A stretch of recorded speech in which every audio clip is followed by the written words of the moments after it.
Hi friends, అందరికీ నమస్కారాలు. నేను మీ తెలుగు పెట్ గ్రూపర్ని. ఈరోజు వచ్చేసరికి మన దగ్గరికి షిజ్జు గ్రూమింగ్ కోసం వచ్చిందండి. చూస్తున్నారు కదా హెయిర్ ఎలా చిక్కులు పడిపోయిందో. షిజ్జు వాళ్ళ మమ్మీ డాడీ గ్రూమింగ్ చేయక ఎన్ని చిక్కులు పడిపోయాయో తెలుసా.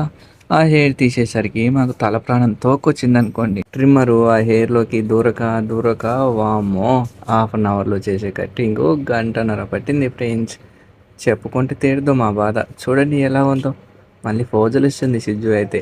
బాగుందా హెయిర్ అని. పెట్ పేరెంట్స్, మీ ఇళ్ళలో ఎవరి దగ్గరనైనా సిజ్జు ఉంటే డైలీ 1 టైం కోమింగ్ చేయడం మాత్రం అస్సలు మర్చిపోకండి, సరేనా? చూస్తున్నారుగా మా తిప్పలు ఇక్కడ.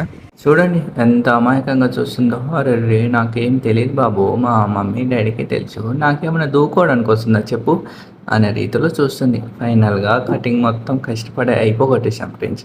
బాతింగ్ కూడా చేయించేసి చాలా నీట్గా రెడీ చేసేసాం. మా వీడియో మీకు నచ్చినట్లయితే మన ఛానల్ని సబ్స్క్రైబ్ చేసుకోండి ఫ్రెండ్స్. బాయ్.